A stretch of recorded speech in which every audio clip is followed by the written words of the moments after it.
Hey guys, I just wanted to make a video today for a guy I've been doing a little bit of mixing for, kind of helping out as far as doing some different production techniques. This is his song. It's by Grynd music. I'm gonna go put the link in the description. So check him out. And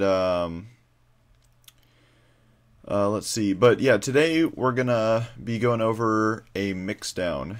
I'm gonna be showing just kind of a general mixdown I did for him, and yeah, just kind of go over what I used and why I used it, and yeah, hopefully it's useful to you, everyone who's watching.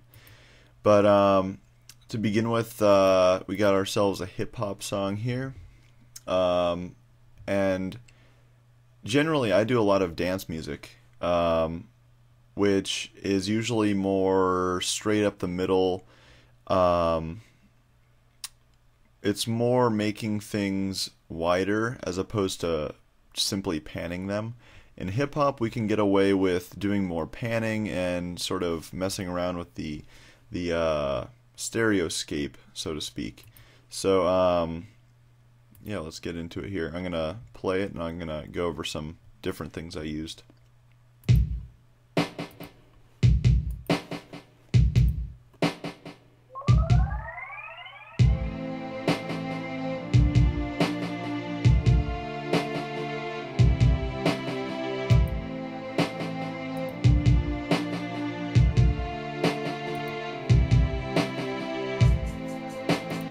So first off, I want to go over my kick. I'm using the C1 compressor by Waves.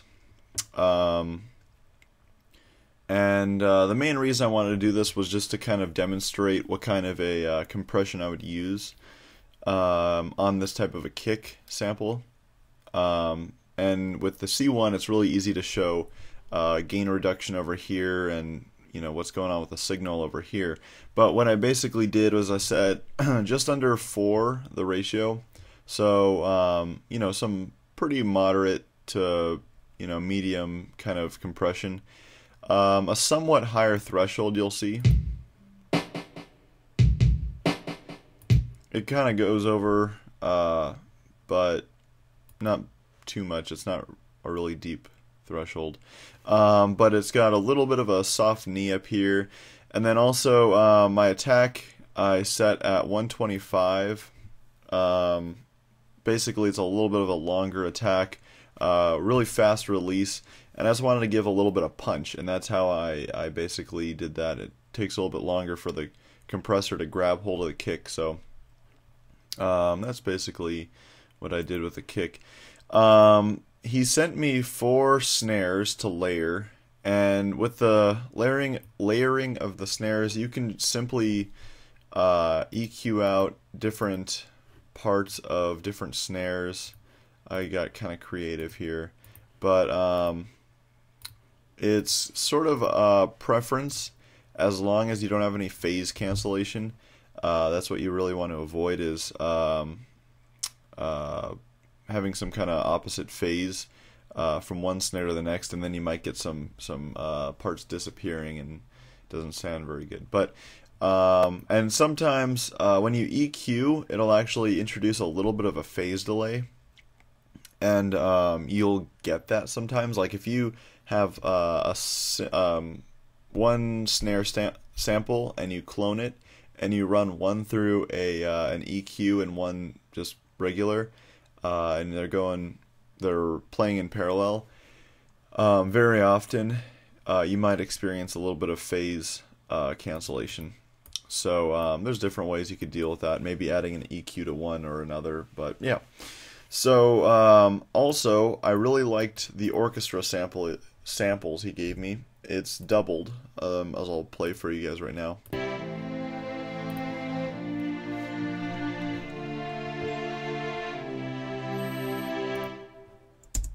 And you'll see I used a little bit of a trick. I think when I first saw it, it was I want to say it was Pensado maybe, but and I'm not a huge hip hop guy again, but you know, he's a hip hop kind of guy, and this is a technique I really like to use when I can get creative with panning and stuff. So there's two orchestra samples. They're both the same. What I did with one is I panned it to the right, as you can see with this first one right here. Then I took the Poog tag, boosted a little bit at 1,000. I took out, attenuated a little bit at about 200, so down low. And then I also added a little bit up top at about 5K. And then I took the other sample, panned it left, did sort of the opposite. Well, I boosted down low with about 300. I did quite a bit of a boost because I really wanted to get that warmth coming out. Didn't attenuate at all, and I didn't add any on top. So this is sort of like the bassier orchestra sample. And then I also compressed the heck out of it using the Poog Child. And basically what this does is it gives a sort of, I don't want to call it a pseudo stereo feeling, because usually that is associated with you know, phase delays and all that kind of nasty stuff. But what it does do is give a little bit of difference timbre-wise. There's different harmonic content going in one speaker and coming out of, or I should say, coming out of each of the different speakers. So it does add a little bit of a stereo feeling, and with the plugins I used by Waves, it did also give a little bit of nice warm harmonics as well. So let's move on here.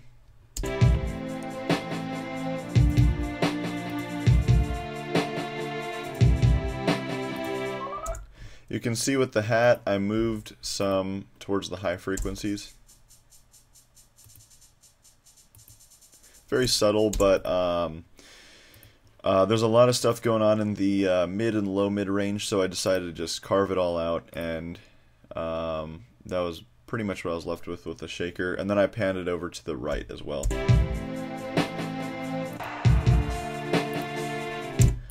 I also took the clap here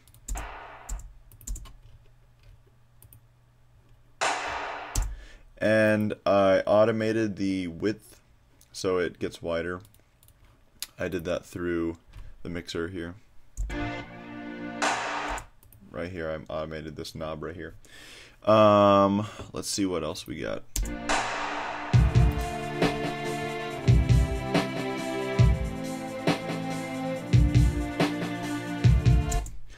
And right here I kind of used a technique I even use in my dance music a lot. And it's where you take an open hat or and a closed hat or a shaker or something kind of in the high frequency range, and you pan one way and you pan the other another way, and I'll demonstrate what that would sound like.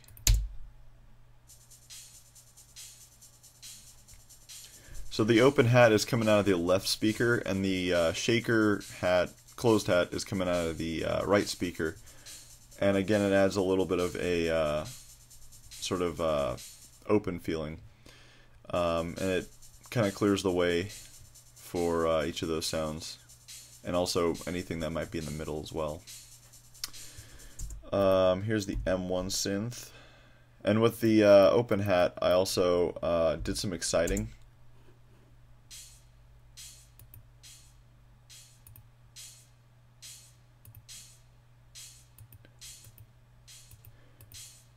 I did some exciting because I thought it would really add to it, and I think it did add quite a bit. Let's see where else. Oh, the M1 synth.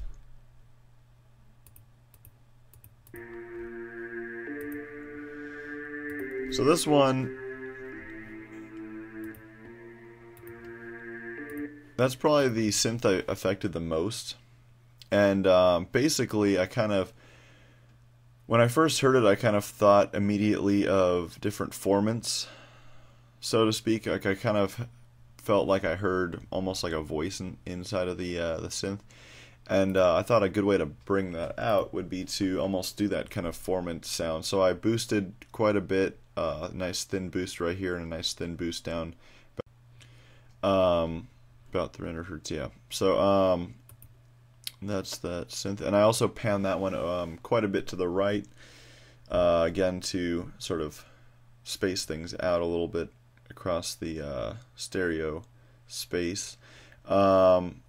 You'll notice a lot of the sort of the synths, the hats, all that kind of high frequency stuff. And don't get me wrong, anything that's high frequency, it's not that it should be panned or anything. It's just that in this case that it sounds a lot better if it's panned, and you could really make way for other things. But let me demonstrate how that sounds in the song.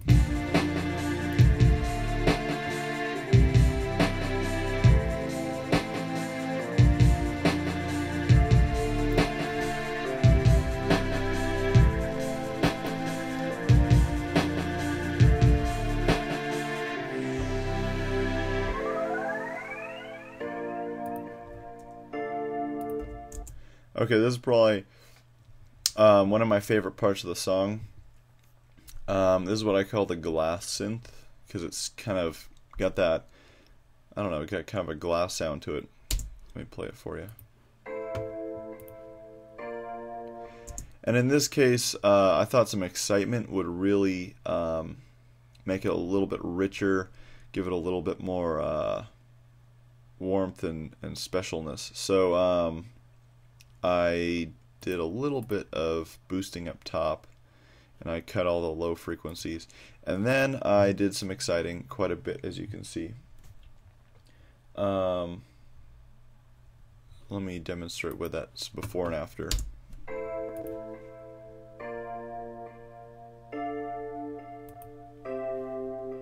It's very subtle, but down in the low mids you can sort of hear a slight difference.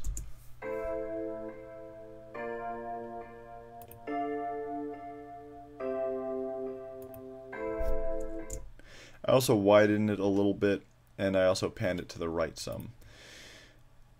And then here's my absolute favorite synth. It's coming up.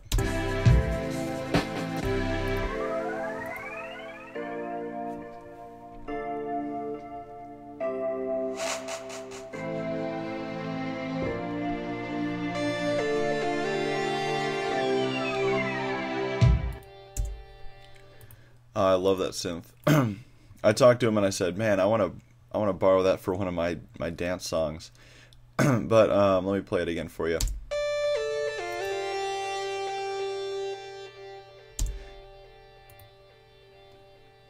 So obviously you can hear I added a delay. There was already a delay on it, but I thought it needed just a little bit more, just because I love that synth. And you can also see I excited it quite a bit. Let me demonstrate.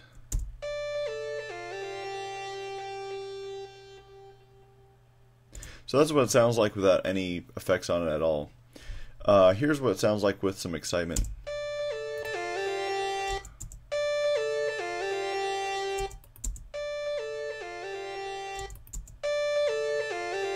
So you can hear when I have it on and off, there's quite a bit of difference. It's a little bit louder with the exciter.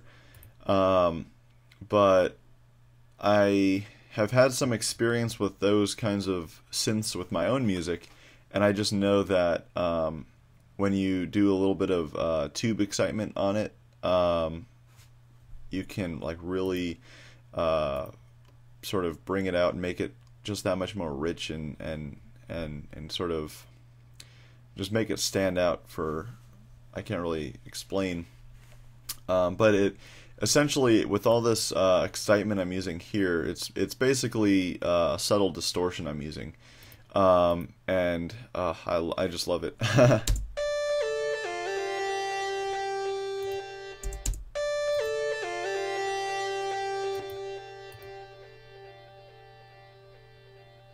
And then I use the H delay. Okay.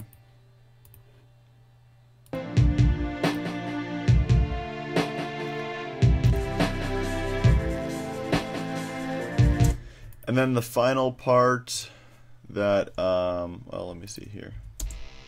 Oh, there's also this other synth here. I call it the WAB synth.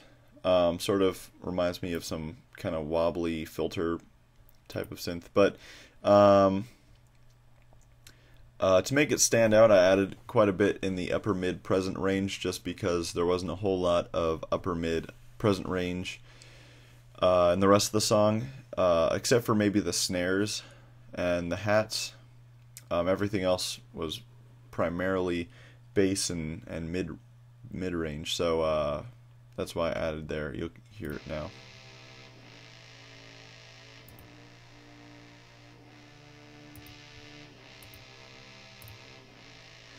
And I also panned it just a tad to the left. It was already panned to the left quite a bit, but I decided to add a little bit more panning to it. And that sort of, in a sense, sort of contrasts with the M1 synth, I believe.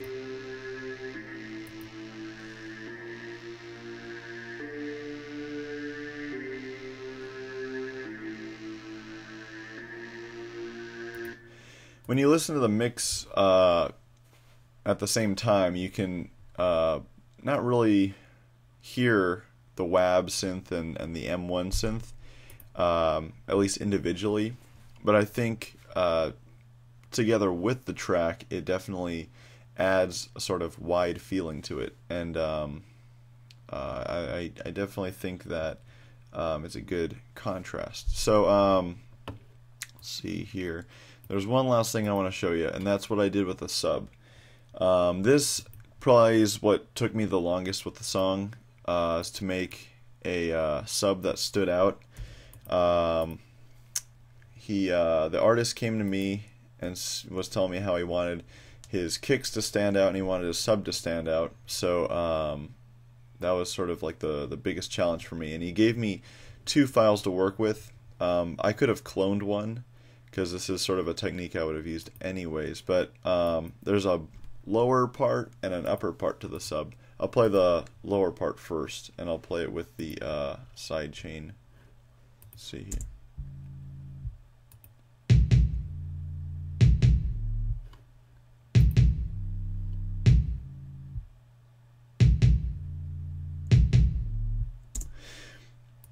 And there was some really low frequency stuff here, but you couldn't really hear it. So I boosted sort of the low sub, low bass kind of area, and about 100 hertz. That's what I thought. And I side chained it to the kick to make sure the kick still stood out. But then I also did some soft clipping that just added a few more harmonics. I think it was already a square wave though, that he gave me for the sub. And then I also had an upper part, and this was just all just messing around to where I finally got something with a lot of upper harmonics. That's the biggest thing when trying to make a sub stand out, is you want those upper harmonics. That's probably I would say the overall takeaway when it comes to this video, is that adding harmonics can do wonders to your mixes. Sure, you do want to get a lot of subtractive EQing. You want to be, conservative with your compression, but you want to also worry about those attack and release times. But I think this is a good example of getting a lot of harmonic content just to sit right.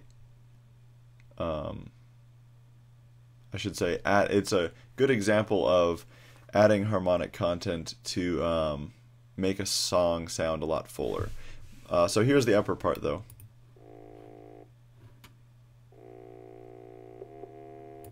And I think I started,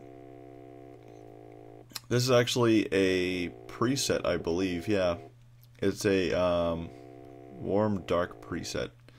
But I used Waves guitar amp simulator with some distortion, ran it through a compressor, gate compressor, and then EQ'd it a little bit so I only get the upper harmonics, and then I limited it, and then I sidechained it to the kick.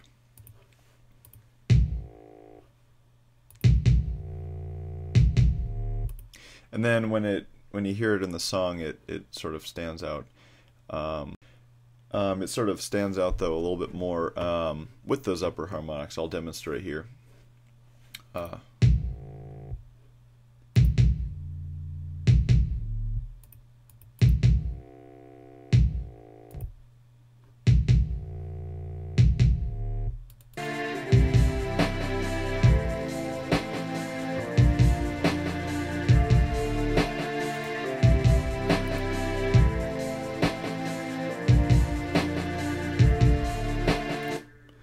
And of course, depending on the system you're listening on, the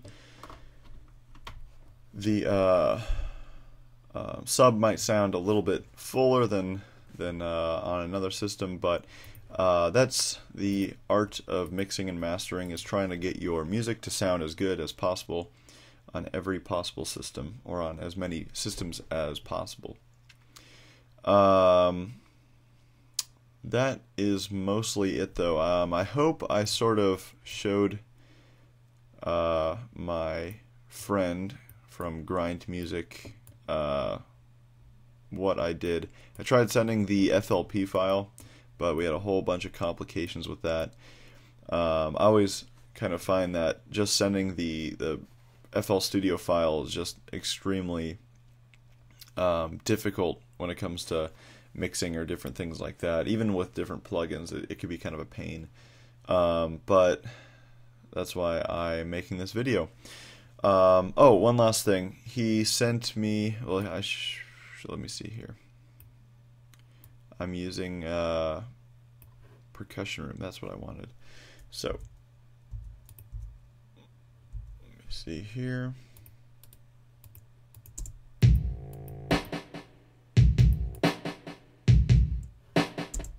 You can hear there's a little bit of reverb on all the percussion instruments, and I wanted to get kind of a natural room feel to the percussion.